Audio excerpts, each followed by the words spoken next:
बिस्मिल्लाहिर्रहमानिर्रहीम। आज जो ये वीडियो बनाने का मकसद है, इसमें जो है दुआ हिज़्बुल बहार की ज़कात का तरीका बताएंगे कि दुआ हिज़्बुल बहार ज़कात कबीर किस तरह अदा की जाती है और कितने दिनों में अदा की जाती है। ज़कात कबीर जो है वो 3 दिनों में अदा की जाती है। इसकी तादाद जो है आम जो रूटीन में लोग दीगर सलासिल के लोग जो अदा कर रहे हैं वो 360 मरतबा कर रहे हैं। जो हमारे सिलसिले का है वो 363 मरतबा पढ़ा जाएगा। रोजाना 121 मरतबा पढ़ा जाएगा। ये जो है 121 मरतबा रोजाना जब पढ़ा जाएगा, वो एक मगरिब से आप उसकी निशस्त ले लें और अगली मगरिब से पहले पहले तक आपने इसकी तादाद पूरी करनी है। अगर एक आपने जो है निशस्त में पढ़ना है तो बेहतर है, अगर एक निशस्त में नहीं पढ़ सकते तो 3 या 4 निशस्तों में इसको आप पढ़ सकते हैं।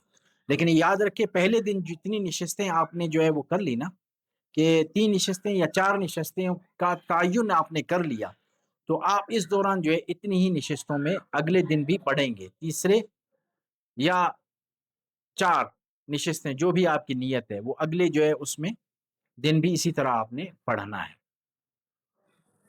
और इसी तरह जो बंदा इसकी ज़कात अदा करता है, तो ज़कात से पहले जो है वो कमरे को अच्छी तरह साफ कर ले, खुद भी गुसल वगैरह करके साफ हो जाए और उसमें जो है खुशबू लगा ले, अगरबत्ती लगा ले या दीगर जो खुशबुएं हैं उनमें से कोई लगा ले, बखूर जला ले, जो आसानी हो वही जलाए और अच्छी तरह जो मुसल्ला है वो भी साफ सुथरा हो, वहां बैठ के जो है इसका वजीफा किया जाता है।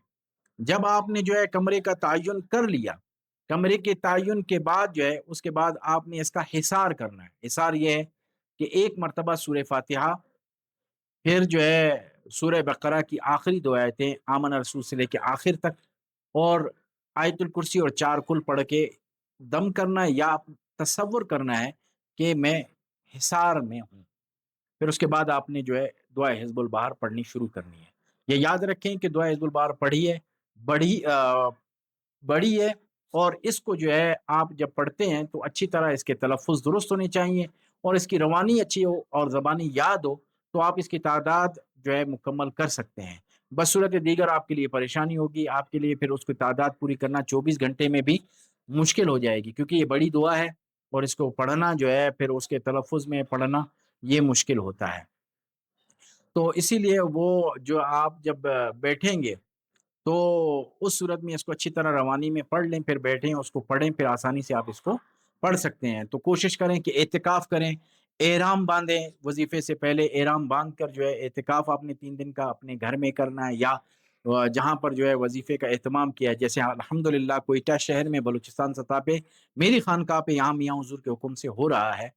तो इसी तरह जो है खानकाह पे भी आप पढ़ सकते हैं, या फिर अपनी जगह पे जो है इसका घर में एहतमाम इस चीज़ का कर सकते हैं, क्योंकि बाज़ लेडीज़ जो है वो भी दुआ हिज़्बुल बार का वज़ीफ़ा करना चाहती हैं, तो उसे हमने कहा कि हमारी खानकाह में नहीं है, आप अपने घर में कर लें, तो इंशाअल्लाह हम आपकी हर लिहाज़ से रहनुमाई करते रहेंगे। तो इसकी तादाद जो है वो 121 मरतबा पढ़ लेनी है, एहराम बाँधना है, खुशबू वग़ैरह ये तमाम चीज़ें जो है लगा लेने हैं। और दूसरी जो है, अगर कोई ज़कात सग़ीर इसकी अदा करना चाहता है तो इसकी जो है ज़कात सग़ीर जो है वो 9 दिन में भी अदा होती है, 12 दिन में भी इसकी अदा होती है। उसमें जो है आपने इसकी तादाद पूरी करनी है। अल्हम्दुलिल्लाह दीगर शहरों की बनिस्बत यहाँ कोयटा शहर में भी हमने इस चीज़ का इज्तिमा मुनअक़िद कर लिया है। तो ये तो हमारे यहाँ तो 2011 से जो है हर हफ्ते दुआ हिज़्बुल बहार का ख़त्म शरीफ पढ़ा जाता है। 360 मरतबा जो है हमारे यहाँ आते हैं और वो पढ़ाई की जाती है यहाँ पर। मुख्तलिफ जो मेरे शागिर्द हैं, मेरे जो वो मियाँ हुज़ूर के मुरीदीन हैं, वो आकर जो है हमारे साथ बैठ के इनकी तादाद मुकम्मल करते हैं। और ये जो दुआ हिज़्बुल बहार का इज्तिमा है, ये हमारे यहाँ जो है बलूचिस्तान में ये 5वाँ इज्तिमा है, और इसमें जो है जो मेरे शागिर्दीन हैं और मियाँ हुज़ूर के जो मुरीदीन हैं, वो अल्हम्दुलिल्लाह यहाँ पर आते हैं और जो है इस चीज़ का जो है एहतिकाफ़ करके इसका वज़ीफ़ा कर लेते हैं दुआ हिज़्बुल बहार। दुआ हिज़्बुल बहार की बहुत फ़ज़ीलतें और बरकतें हैं, और जब ये मुकम्मल हो जाए, मुकम्मल होने के बाद जो है آپ نے روزانہ 1 مرتبہ کم از کم پڑھنی ہے یا پھر 9 مرتبہ یا 5 مرتبہ روزانہ اس کا وظیفہ کرنا ہے۔ وظیفے کا اختتام ہو جائے اس کے بعد آپ کی جو استطاعت ہے، اگر گائے ذبح کر سکتے ہیں تو بہت اچھا ہے، نہیں تو کوئی بکرا ذبح کریں، یا پھر اگر اتنی بھی استطاعت نہیں تو ایک مرغی ذبح کر کے وہ کسی غریب کو دیں، خود نہ کھائیں، وہ کسی غریب کو دیں، اور جب بھی یہ وظیفہ مکمل ہو جائے، اور اسی طرح جب بھی آپ اس کا وظیفہ مکمل کر کے 1 دفعہ یا 9 دفعہ یا 5 مرتبہ اس کی تعداد کو مقرر کر لیتے ہیں تو پڑھتے ہیں، تو کم از کم 1 ماہ میں کوئی جو ہے اس کا صدقہ ضرور دے دیا کریں، کیونکہ یہ آپ نے ساری زندگی پڑھنا ہے۔ رب تعالیٰ سے دعا ہے کہ رب تعالیٰ ہمیں صحیح معنی میں دعا حزب البار پڑھنے اور اس کی فضیلتیں حاصل کرنے کی توفیق عطا فرمائے۔